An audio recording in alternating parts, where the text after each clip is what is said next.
La société est une forme d'organisation fréquente chez les animaux. Unis par des services réciproques, un ensemble d'individus s'organisent en vue de leur intérêt commun. L'homme, par exemple, au cours de sa jeune histoire, a inventé de multiples modes de vie collective. Malgré la diversité des sociétés à travers le monde et les âges, les systèmes d'échange se résument en 3 grandes catégories. La réciprocité, aussi appelée économie du don, la redistribution et enfin le marché. Si les premières formes de monnaie apparaissent 5000 ans avant notre ère, tous les systèmes économiques reposent principalement sur la réciprocité et la redistribution. Jusqu'à la fin du Moyen Âge en Europe, les échanges marchands restent secondaires. L'économie marchande prend alors progressivement le pas pour atteindre la suprématie qu'on lui connaît aujourd'hui. La monnaie n'est plus un moyen, elle devient le but ultime des individus dans la société de marché.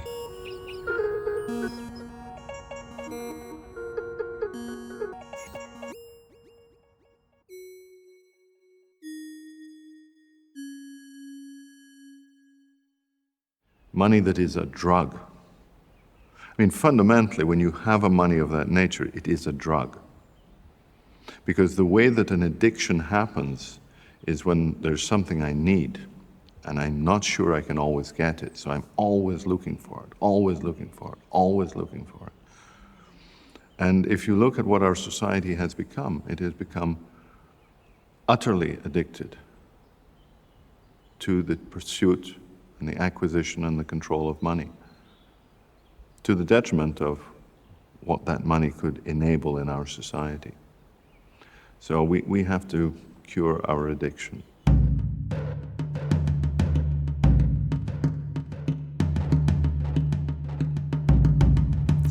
D'abord, tous les cours d'économie commencent par définir l'argent en tant que leur fonction, ce que fait l'argent. Mais ils ne définissent jamais ce qu'est l'argent. La monnaie, c'est normalement un moyen pour faciliter l'échange et la création de richesses. C'est un fluide. La monnaie, c'est ce qu'on pourrait définir comme une institution sociale. C'est quelque chose qui se construit dans une société et qui a un rôle de lien social. When we say that money really is information, we are pointing to the point that it's like a centimeter, it's like an hour, it's like a degree centigrade. And we are not short of measures. Une autre manière d'avoir l'argent, c'est une croyance. En fait, c'est une croyance que d'autres gens vont croire. J'accepte ce bout de papier parce que je sais que d'autres gens vont accepter ce bout de papier.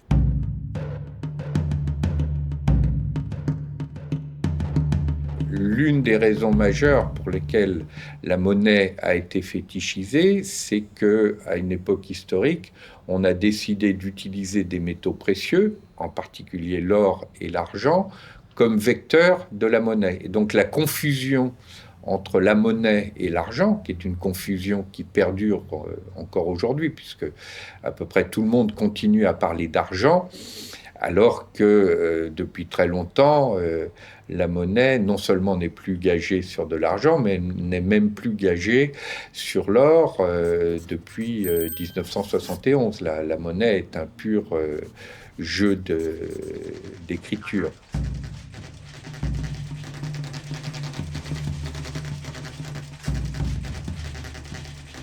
The society is made up of people competing to find this scarce money.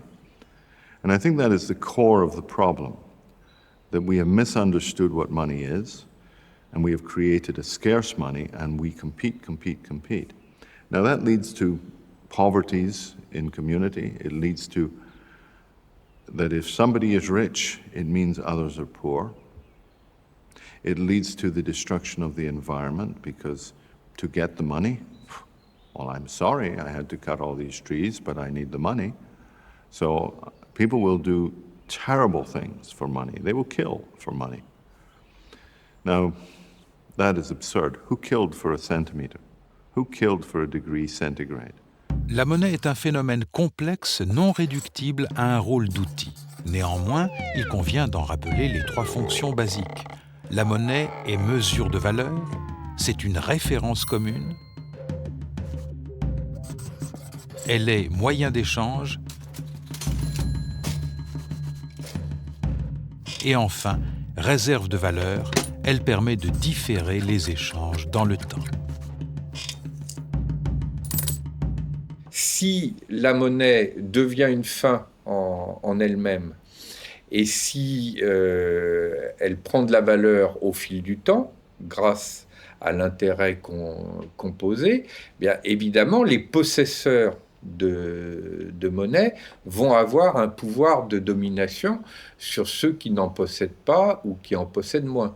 Et on retrouve la question de la double face de la monnaie. Dans sa face positive, la monnaie est une source de pacification et de facilitation de l'échange. Dans sa face négative, c'est une source de rapport de domination, voire de guerre. C'est la logique de guerre économique.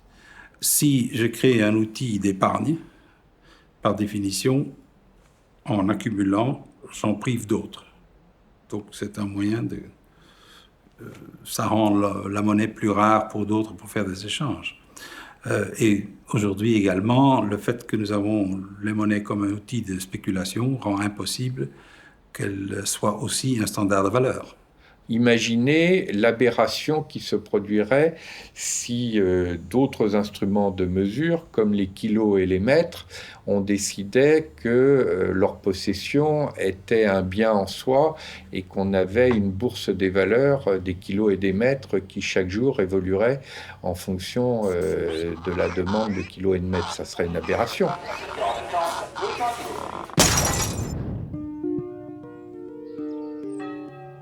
Quelle que soit la région du monde, dans les sociétés marchandes, les monnaies officielles présentent diverses aberrations. En Bavière, dans la région du lac Chiemsee, des individus tentent d'améliorer la circulation de la monnaie.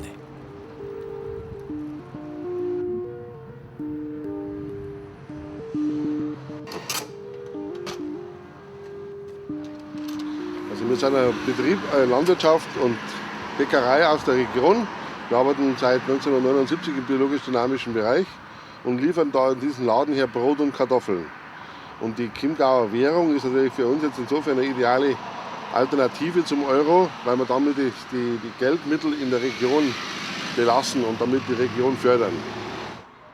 Le Chiemgauer est une monnaie complémentaire émise par l'école Waldorf de Prien.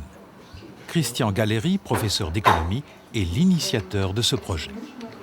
Ja, also ich habe mich mit dem Wirtschaftssystem auseinandergesetzt und einfach festgestellt, dass es eine ganz starke Tendenz gibt, größer zu werden, dass vieles konzentriert wird an Standorten irgendwo in der Welt und dass weltweit eine Konkurrenz entsteht, die den Regionen halt auch nicht gut tut.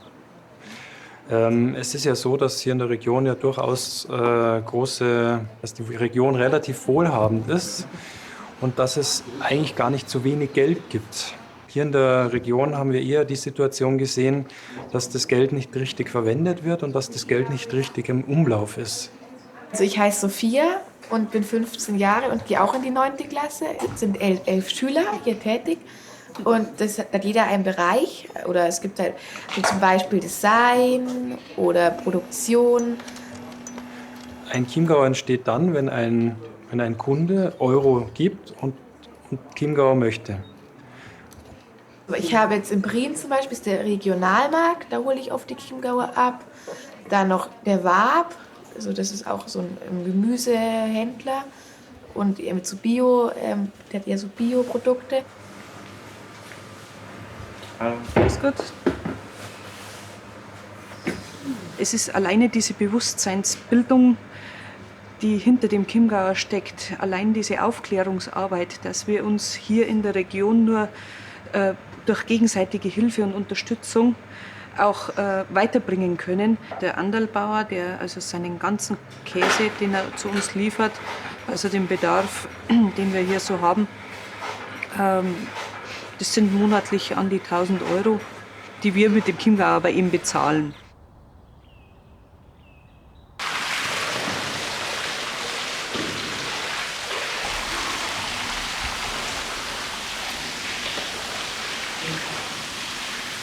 Wir bezahlen die Milch in Chiemgau, wir bezahlen das Urlaubs-Weihnachtsgeld in Chiemgau und meinen privaten Bedarf von der Familie kaufen wir in den Bioläden ein und wird auch mit Chiemgauer bezahlt.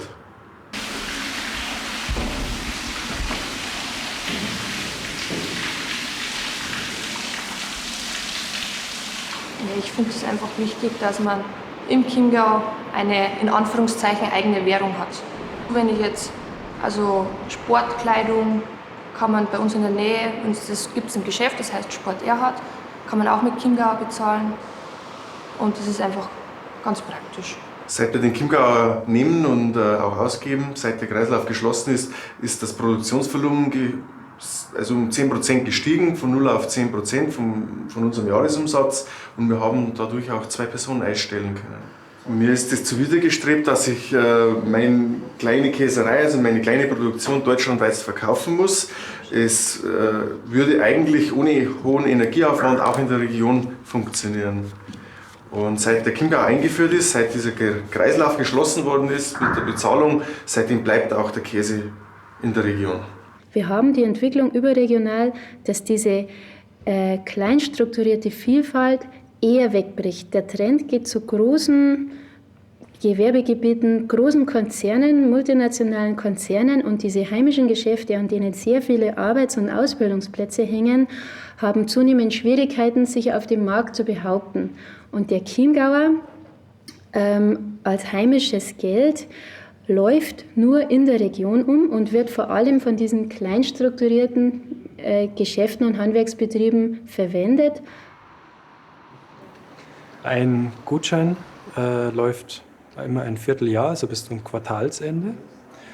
Und dann wird er zunächst ungültig und dann können die Kunden bei der Ausgabestelle eine Marke kaufen und kleben diese Marke auf den Gutschein.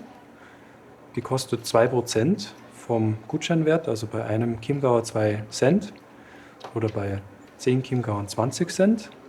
Und dann ist er wieder gültig und dann geht er wieder herum. Und das sind ja kleine Beträge, die tun niemandem weh. Aber trotzdem weiß jeder, ups, da ist eine Gebühr, das will ich vermeiden. Wir werten die Chiemgauer mit den Marken hier auf. Das heißt so ungefähr, dass wir sie wieder gültig machen. Und die Rolle der Marken zeigt nur, ob der Chiemgauer noch gültig ist, dass man ihn noch benutzen kann. Oder ob er schon abgelaufen ist, sodass das jeder sehen kann, auch der im Laden, der das dann irgendwie den annimmt, den Gutschein. Also dieses System, dass das Geld im Quartal 2% verliert, das ist für uns eigentlich nur positiv, denn das bewegt die Leute auch im Quartal das Geld wieder auszugeben und nicht etwa unter dem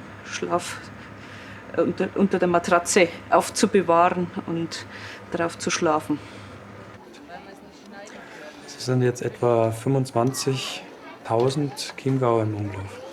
Wir wissen jetzt schon, dass der Chiemgauer 30% schneller umläuft wie der Euro. Der Chiemgauer ist eine Ergänzung zum Euro, also keine Konkurrenz, sondern eine Ergänzung. Und es ist auch keine eigene Währung oder kein eigenes Geld, sondern im Prinzip ist die Idee, dass man den Euro nimmt und an die Region bindet und die Spielregeln des Euro verändert.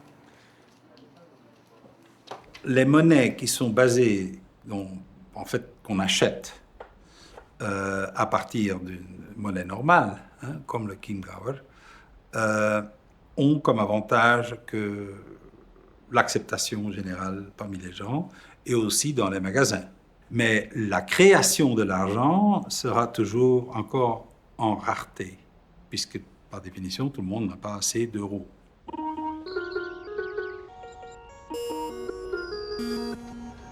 L'euro a été mis en place pour plusieurs raisons. La première raison, qui a été d'ailleurs, qui est une bonne raison, à mon avis, c'est de lutter contre la spéculation. Aujourd'hui, il y a 12 pays qui sont dans la zone euro. Donc ça correspond à 12 monnaies nationales qui existaient avant. Donc le franc, le mark, la lire italienne, la peseta espagnole, etc. Ces monnaies étaient en concurrence les unes avec les autres. Et donc, lorsqu'il y avait des tensions spéculatives, c'est-à-dire lorsque des opérateurs sur les marchés jouaient une monnaie contre l'autre, ça créait de l'instabilité qui était nuisible au fonctionnement de l'économie.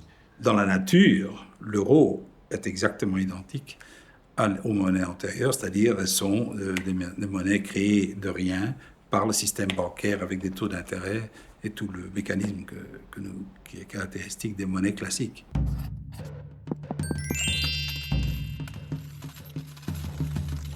Parce que la plupart des gens pensent que, par exemple, ce sont les gouvernements qui créent l'argent.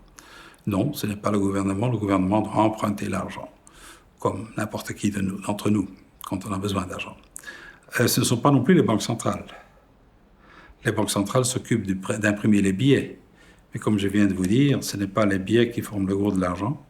Et en fait, vous pouvez avoir autant de billets tant que vous avez de l'argent électronique dans votre compte. Il y a eu l'équivalent d'un véritable coup d'État monétaire quand on a transféré le pouvoir de créer de la monnaie des acteurs publics vers les banques commerciales. Ceci s'est fait sans aucun débat et la plupart des gens dans une population ne le savent pas. C'est-à-dire aujourd'hui, le pouvoir public de création monétaire est limité aux pièces et aux billets, mais ça représente moins de 15% de la masse monétaire en circulation. L'essentiel de la monnaie est créé par les banques commerciales à l'occasion des crédits. Or, le seul critère à ce moment-là, ça n'est pas l'utilité sociale de l'activité qu'on va générer par la monnaie, c'est simplement la solvabilité des clients. Simplifions la circulation de la monnaie. Dans un premier temps, la monnaie est créée quand les banques accordent des crédits aux entreprises pour financer leurs activités. Les entreprises payent le salaire aux travailleurs. Les travailleurs déposent leurs revenus à la banque. Dans un deuxième temps, les ménages utilisent leurs dépôts bancaires comme moyen de paiement. Avec, ils achètent des biens et des services aux entreprises. Celles-ci remboursent leurs crédits auprès des banques. La monnaie, créée au départ, disparaît à la fin du cycle. Une des grandes illusions de la théorie économique, c'est l'hypothèse que l'argent est neutre. Que l'on prétend, en fait on ne le dit jamais, mais c'est l'hypothèse qui est sous-jacente à l'ensemble de la théorie, qu'une monnaie est invariablement neutre, c'est-à-dire qu'elle n'affecte pas les genres de transactions qui sont effectuées, ni les relations entre les gens qui participent dans ces échanges. À quoi ça sert que j'ai le pouvoir d'échanger avec des groupes de personnes qui vivent à 10 000 km de chez moi si le fonctionnement de la monnaie a pour effet de placer en situation de chômage, de pauvreté, voire de misère et d'exclusion des personnes qui vivent à quelques centaines de mètres de chez moi. Et je pense que la monnaie n'est pas neutre. Pourquoi ? Parce que justement, la manière dont la monnaie circule, la manière dont elle est gérée par les banques et par les autorités monétaires, a un impact direct sur l'activité économique et bien plus sur la société, le fonctionnement de la société, par exemple, encore une fois, sur les questions de répartition des richesses, sur la question des inégalités, sur la question de l'emploi, par exemple. L'une des raisons pour lesquelles nous nous trouvons aujourd'hui avec une absence de politique monétaire européenne, elle est directement liée au fait que la Banque centrale européenne est prétendument indépendante, mais en réalité elle est indépendante des processus démocratiques, mais elle est totalement dépendante des marchés financiers. Les autorités publiques renient l'implication de la monnaie dans l'organisation de la société. Elles abandonnent leur pouvoir d'émission et de contrôle aux financiers et aux banques privées.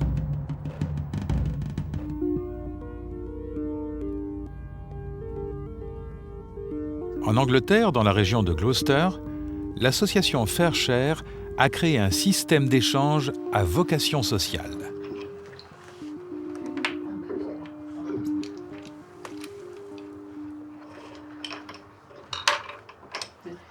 Meeting like this for games like this is through Fairshares.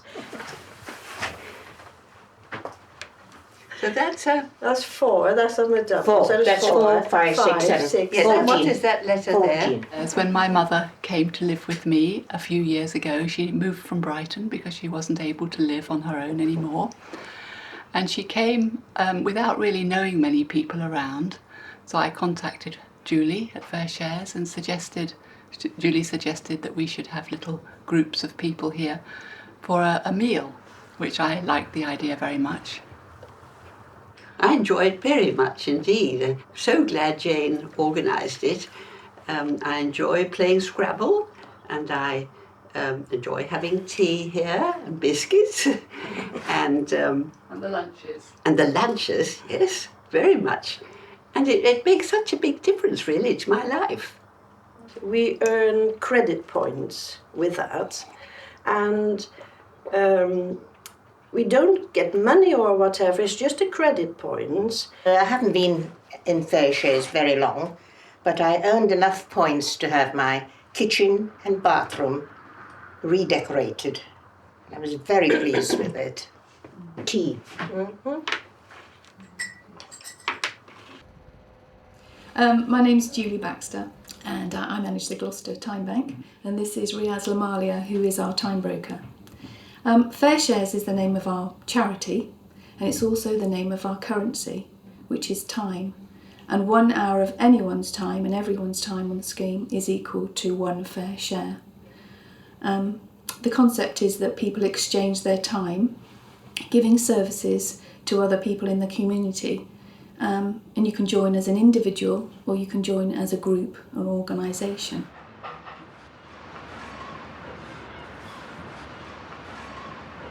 We started in 1998 in Stonehouse, which is a town just on the outskirts of Gloucester, where there was a lot of elderly people and a lot of young single parents, and they'd never mixed together. So it was seen as a community development tool in those days, a way of bringing those groups together, of demonstrating that each had something to offer the other.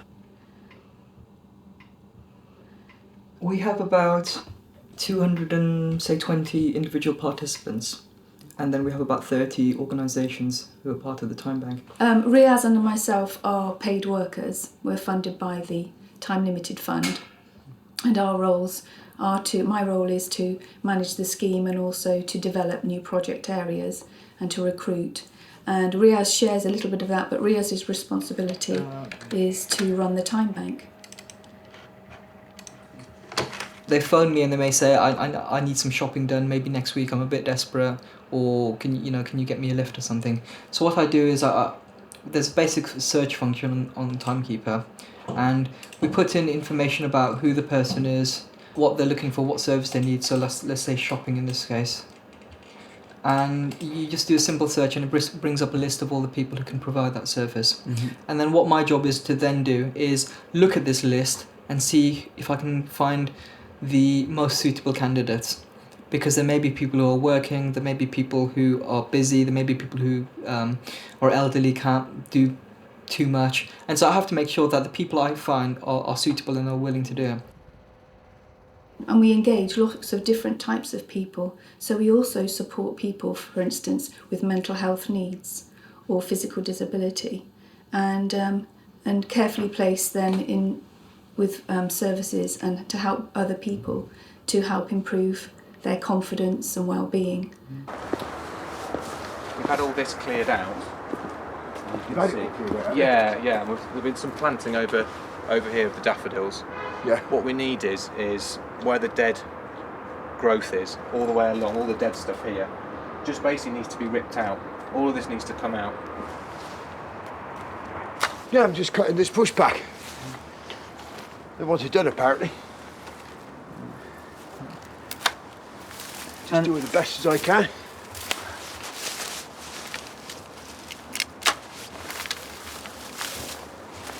It's good fun. Meet nice people.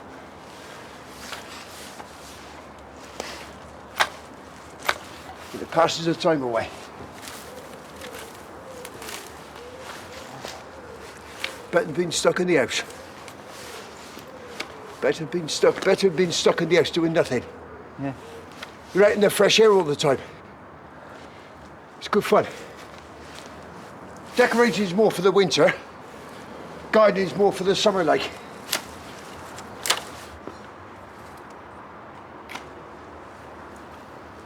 I spend my hours doing things for the people, but I got loads of credit, so I haven't got nothing in return yet. but nothing hasn't come to my mind yet. I'll think of something though. Like maybe taking up driving lessons or something like that. That's one in return.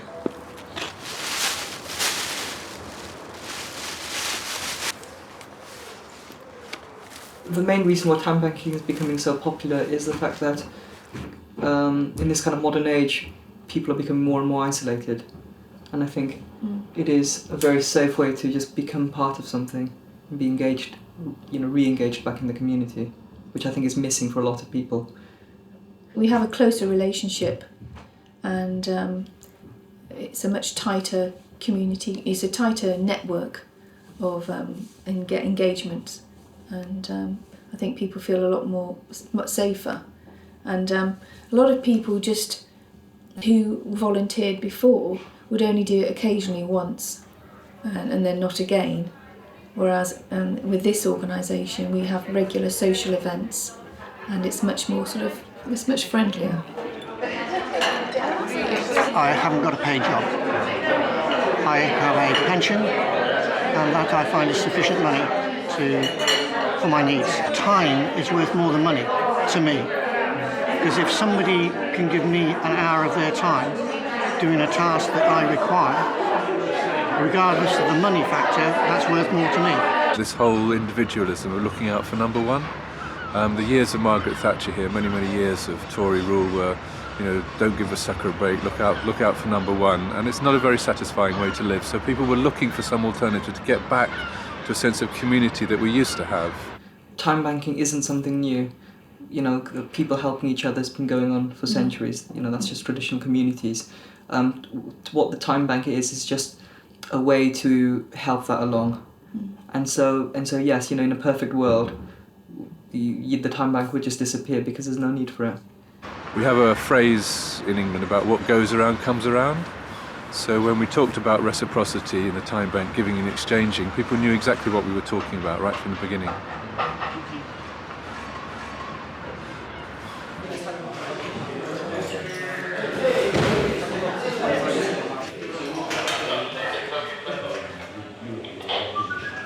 My name's John.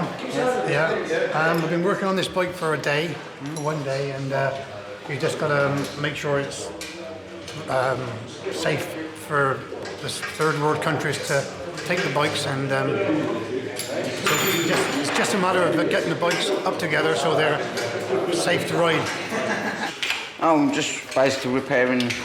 Well, we take the bikes apart, make sure they're all right, and repair them so then at a standard where people can use them in a different country where people haven't got transport or anything. These get sent there, we fix them, make sure they work all right, and get sent over there so people can use them.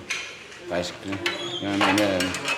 Yeah, we paid a little bit, but I'm not worried about the money. It's just it gets us out of the cells and it keeps us active, So we're doing some work. I'd rather be doing work than I would be stuck in the cells all day, Whereby a prisoner in here, as well as working on the bicycles, would earn hours, and those hours could then be spent by the prisoner's family, if they lived locally, obtaining other services that, because the breadwinner was in prison. I'd probably give it to somebody less fortunate than myself, like an old age pensioner or somebody who needs it, I don't need it myself, but I'll give it to somebody who needs it more than me. Hope to do a bit when we get out, do the same sort of thing. Like I drive on the out, so I'll do a bit of driving, like on a Saturday morning. So I normally drive on the continent in your country or wherever. I drive big trucks. When I'm home, I just drive a minibus, help people around that way. The most important part of our project with the prison is to have links for the prisoners outside of the prison. There are now 69 time banks spread right across England, from Scotland down to Cornwall, in rural areas, in urban areas. A lot of them are involved in health promotion, in people being active and getting out and doing things and thereby improving their health, not staying at home, getting depressed. People are introduced on the scheme and they perform assignments and record their credits, but of course they develop friendships and then they help one another outside of the time bank as well. I think it will never replace traditional money. I don't think it will ever. I think it runs in parallel very successfully. I don't think there'll ever be a problem because we'll always need money, because with time banking, for tax reasons, you're not able to exchange goods. That we've got to start redefining work. We've got to stop having money define value for us, so that if something's worth something in the marketplace, it's because it's scarce. But the abundance of skills we have out there are valuable on a human level. Revenons à la création de la monnaie officielle. Les banques commerciales émettent la monnaie à l'occasion de crédits. Pour ce service, elles sont rémunérées par les intérêts. Interest is the price for money, like you pay a price for a chair, for a table, for clothes, you pay a price for money. Interest in itself is not such a problem, but interest and compound interest, that is interest on interest, is an exponential growth. En réalité, la notion d'intérêt composé est une notion qui est très dangereuse parce qu'elle confond la rétribution légitime d'un service avec la croyance que l'argent, parce que là justement on est dans une logique de l'argent qui non seulement aurait de la valeur en soi, mais aurait même la capacité de progresser en ordre de richesse dans le temps. It's 1 Milliarde Euro per day in Germany, which is being redistributed from the people who work, 80% of the population, to 10% of the population who can put their money to work. And that is a form of slavery which the slaves, the people who pay, don't even understand. Il faut toujours qu'on augmente, que la croissance de l'économie ait lieu, de façon à ce que l'on puisse créer davantage de l'argent pour rembourser les intérêts des années précédentes. On est obligé de croître. On ne peut pas s'arrêter. Parce que si on s'arrête, eh bien, tout le système bloque. We need growth, growth, growth, and you ask yourself, why, what for? Is there not a limit to growth? Like, do we not stop growing and how can you have growth, endless growth, on a planet that is finite, that is not, that is not unlimited? Selon les Nations Unies, en 1999, la fortune des 225 individus les plus riches était égale aux revenus annuels des 2,5 milliards d'êtres humains les plus pauvres. Pour eux, on peut dire que la monnaie est rare et qu'elle est artificiellement rare, c'est-à-dire que ces 2,5 milliards d'êtres humains à peu près ont une capacité d'échange, de création qui va se trouver stérilisée par le fait qu'ils n'ont pas ou pas assez de monnaie. Inversement, pour les 225 personnes qui ont ces fortunes absolument démentielles, là, elles sont dans un excès de monnaie, et d'ailleurs, on voit bien qu'elles ne réinjectent pas l'essentiel de ces sommes à l'intérieur de l'économie réelle.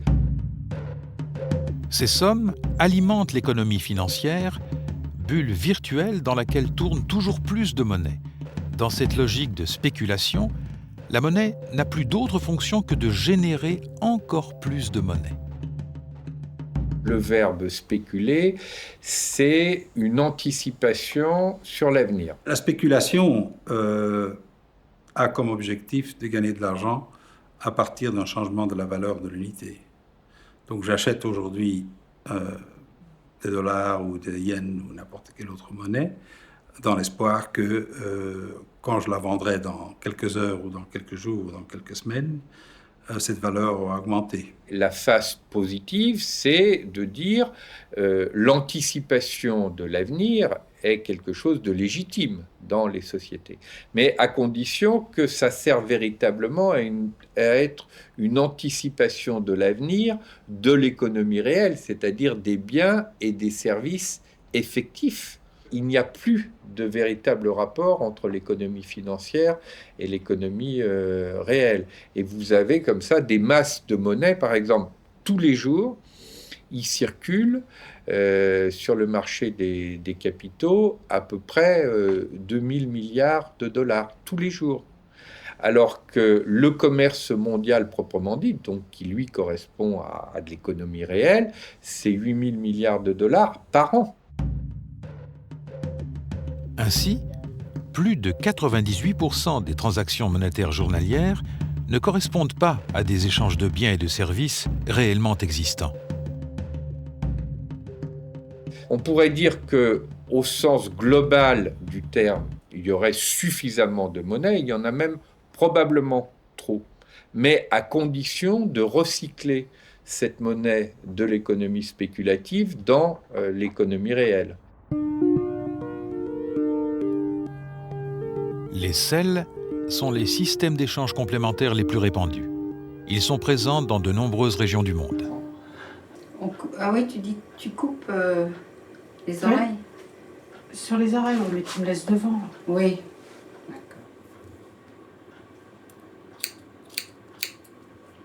Il y a nos 2 numéros, il y a nos noms, et nombre de piaf, et l'objet, l'activité. Et c'est en 3 parties, donc chacun garde une petite partie qui lui permet de faire sa comptabilité. Et il y a une partie qui ressemble en fait à un chèque et qu'on envoie à la comptabilité du CEL, qui donc débite un compte et augmente le compte du crédité. Voilà, t'as plus qu'à signer. CEL, ça veut dire système d'échange local. Donc, on va voir sur ces 3 mots, local. On va commencer par la fin. Donc, il y en a beaucoup, même 3 à Paris, comme je disais, mais il y en a beaucoup en région parisienne, il y en a une vingtaine. Il y en a en France, il y en a dans d'autres pays, mais c'est toujours dans l'idée que c'est pour rapprocher les gens localement. Donc, dans l'idée de privilégier les relations de proximité. D'accord ? Système d'échange. Alors, échange, la base des CEL, c'est l'échange. L'échange entre les personnes, échange de biens, échange de services, échange de savoir. Au lieu de faire des échanges de personne à personne, par exemple, Emmanuel et moi, on va échanger. Je lui offre quelque chose pour que l'échange soit équilibré, il va m'offrir quelque chose à mon tour. Et entre nous deux, on va faire un troc équilibré. Dans ce cas, ce n'est pas un système, puisqu'il faut qu'on équilibre de l'un vers l'autre. À partir du moment où on va chercher à équilibrer par rapport au groupe, ça devient un système. Et ce système, il fonctionne grâce à une monnaie. Donc ça dépend des CEL, mais le CEL de Paris utilise une monnaie qui s'appelle le piaf. C'est au temps passé.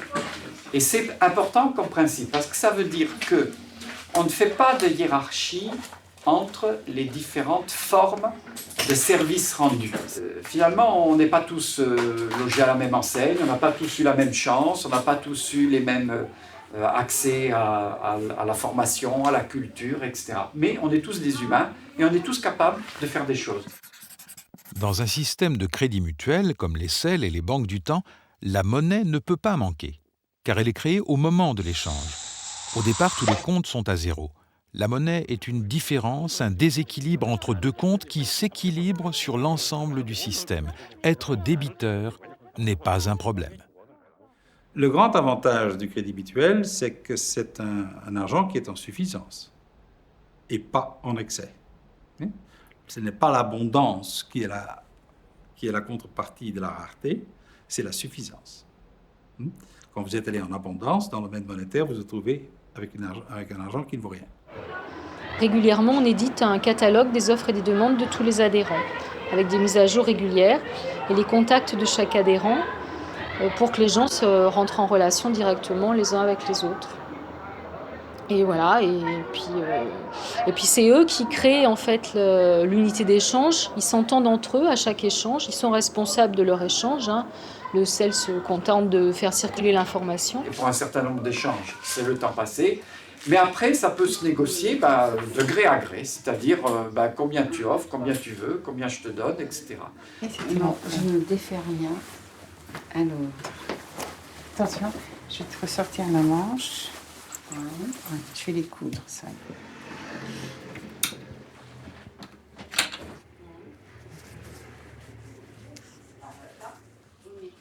Voilà, ça c'est un impair qu'on a donné à Lucky, ou qu'elle a eu dans une blé, je crois. Donc qui lui a rien coûté en argent. Et moi je viens lui restaurer, ce qui ne coûte rien comme argent.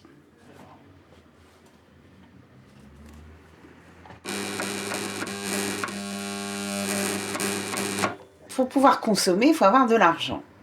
Pour avoir de l'argent, soit il faut avoir une fortune personnelle qui permet de dépenser l'argent, hein, soit il y a l'obligation de travailler énormément pour avoir énormément d'argent. Moi, j'ai pas envie de vivre comme ça, j'ai pas envie de fonctionner comme ça. Travailler énormément, oui, si c'est un boulot qui m'intéresse, mais pas si c'est un boulot pour faire du fric, quoi. Oui, c'est sûr. Voilà. Moi, personnellement, comme je suis au chômage et que je ne trouve pas de boulot, vu mon âge, je suis confrontée à me démerder, quoi. Me démerder, c'est aussi ça. C'est sûr que les gens qui ont... Ou alors, tu sombres dans le... Hein. Les gens qui ont de l'argent... n'ont pas recours au sel, parce que au sel il faut avoir du temps à donner, et quand on travaille beaucoup on n'a pas de temps à donner, donc nous on a du temps, voilà, on n'a pas de sous. J'ai trop de demandes de couture pour le temps que j'ai à consacrer, donc moi je choisis mes piaffeuses, je sais pas comment on dit. Je choisis les personnes chez qui je vais le faire, c'est vrai. Alors, de venir faire de la couture chez Lucky, c'est vrai que je passe un moment avec elle. Certainement que sur une journée, par exemple une journée où j'ai passé, disons 6 heures à faire de la couture chez Lucky, en fait chez moi j'aurais mis peut-être 4 heures. Hein, parce qu'il y a 2 heures pour papotage, enfin comme ça. Mais ces 2 heures-là, moi c'est ça qui m'intéresse, c'est précieux, quoi. Peut-être, celle-là est bonne, celle-là est à la bonne taille. Mais alors là, c'est pas... Non, c'est parce que je fais sur l'envers, j'ai épinglé sur l'envers. Ah bon, alors tu l'enlèves et je vais continuer. Et c'est bon. D'accord. Et ça peut être aussi des gens qui n'ont pas beaucoup de savoir-faire et qui peuvent proposer des choses beaucoup plus simples, comme effectivement faire du ménage ou faire de la cuisine ou faire des choses comme ça. Et ce que je trouve bien, c'est que la monnaie d'échange est la même, la valeur est la même. Et suivant le service rendu, ce qui, à mon sens, fait un brassage. 60 piastres de l'heure, pour moi, c'était pas assez, quoi. Donc moi, ce que je fais, c'est que quand on me fait justement du ménage, eh bien, je donne beaucoup plus parce que j'estime que ça vaut plus que 60 piastres. Ce qui fait que moi aussi, quand on me demande des services, je demande en conséquence ce que je pense, ce que ça vaut, quoi.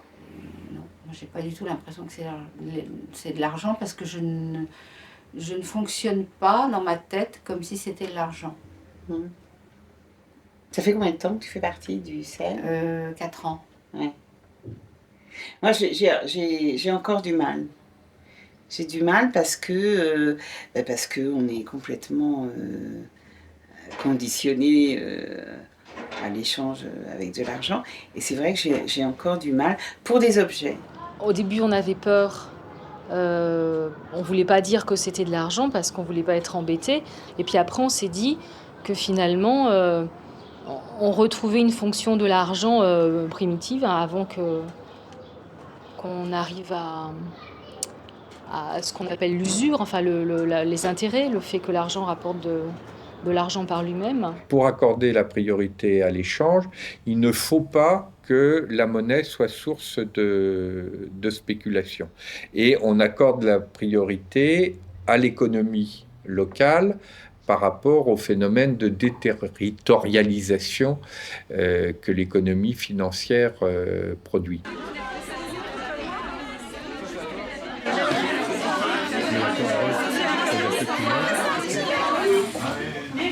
Oh, c'est bizarre, il y a une manche.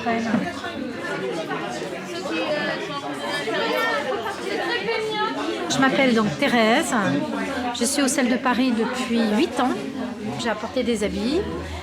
Donc soit les gens me les achètent en piaf, qui est la monnaie d'échange, soit on fait carrément un échange, un objet contre un objet, un habit contre un habit. Donc j'aime bien, c'est une possibilité de communiquer aussi en même temps. On remet en circulation énormément d'objets usagés. En fait, c'est une manière aussi de redonner à ces objets une deuxième vie,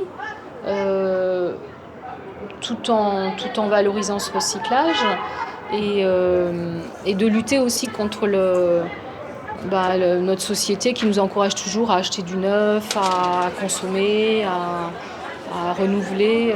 Moi, je me suis habillée pendant 1 an, j'ai rien acheté, je me suis entièrement fournie en vêtements d'occasion dans le sel. On trouve presque tout dans le sel de Paris. Je connais des gens qui ont vécu pendant plusieurs mois en se logeant à droite à gauche comme ça grâce au sel. Alors le seul truc qu'on ne trouve pas encore, et d'ailleurs on s'est fait engueuler en conseil d'administration, c'est à manger. Alors ça, régulièrement on se fait prendre à partie qu'il n'y a rien à bouffer dans le sel de Paris. Quand vous allez demander dans un magasin combien d'heures pour une douzaine d'œufs, le type va commencer à demander comment il faut calculer ça, quoi. Donc ça, c'est une plus grande résistance pour entrer dans le commerce normal. Par contre, l'avantage d'une unité en temps, c'est qu'évidemment, elle fonctionne le mieux dans des services. C'est marginal au sens au poids que ça pèse dans l'ensemble de la société. Mais c'est quelque chose qui est, je pense, appelé à se développer et qui est très important, ne serait-ce qu'au niveau de sa valeur symbolique. Parce que le fait qu'on voit que ce système peut fonctionner et qu'il permet de satisfaire des objectifs qui ne sont absolument pas pris en compte par la gestion de la monnaie dominante, c'est quelque chose qui va, même si ça n'atteint que 1, 2, 3, 4, 5, 10% des transactions, ça va obliger les autorités à changer de comportement. Le sel de l'Ariège a eu un procès pour travail au noir qui a été gagné par les sellistes. Le tribunal de Toulouse a dit qu'en fait, il n'y avait pas de travail au noir parce que c'était de l'entraide et qu'il n'y avait pas de lien de subordination comme dans les contrats de travail. C'est vraiment une monnaie et qui aura, je pense, de plus en plus d'impact par rapport à toute cette précarité. Et ce qui est intéressant, c'est que on n'est pas dans un système de secourir ou autre, mais on respecte l'autonomie des gens.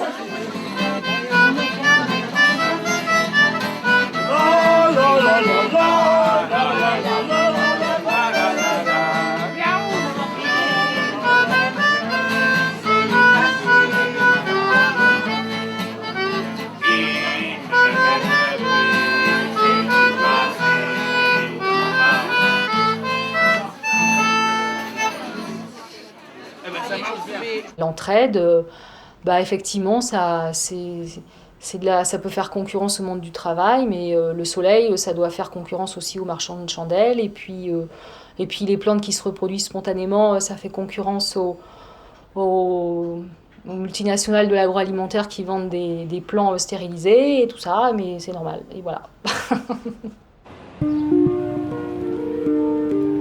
Face à une crise monétaire, les monnaies complémentaires peuvent s'avérer d'une grande utilité. En Argentine, en 2001, alors que la monnaie officielle s'est effondrée, jusqu'à 6 millions de personnes ont eu recours aux créditos. Il y a eu des centaines de familles qui ont vécu qu'avec la monnaie complémentaire. Des exemples très concrets, c'est-à-dire, je connais pas mal de familles où il y avait, disons, de petits emplois, des emplois vraiment marginaux, de 100 $ par mois, 100 € par mois, et qui vivaient une qualité de vie de 2000 € par mois. Et ce 2000, il venait d'où? Il venait de cette économie complémentaire. à partir d'un certain moment, le désastre de la monnaie officielle du peso était tel que les systèmes de monnaie alternative se sont répandus et qu'il y a une espèce de fétichisme et qu'un certain nombre de personnes se sont mis à faire de la surémission de créditos ou de la captation ou de la thésaurisation de créditos et ont fini par reproduire avec des monnaies alternatives les mêmes comportements destructeurs qu'avec les monnaies officielles. Le groupe se sont repliés sur eux-mêmes et maintenant il y a de petits réseaux, de 40, 50 initiatives, c'est-à-dire 1000, 2000, 3000 personnes qui font encore leurs échanges, mais on a perdu la possibilité de faire vraiment un réseau citoyen parce qu'il y a eu l'esprit du néolibéralisme s'est mis dans la tête des gens qui ont manipulé toutes ces opérations. Le mouvement des monnaies complémentaires émerge partout à travers le monde. Il ne vise pas à remplacer le système officiel, mais souligne ses contradictions et tente de les résorber.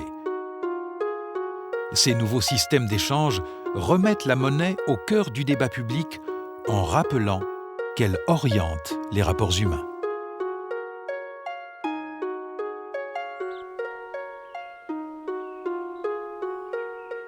Toute cette formule d'économie solidaire dont les monnaies complémentaires s'inscrivent sont une façon de voir l'économie d'une nouvelle façon, c'est-à-dire une vraie économie, c'est-à-dire des règles pour gérer la maison qui est la planète, la maison comme un tout. Donc l'argent doit reprendre son caractère d'utile, pas neutre, mais justement d'utile.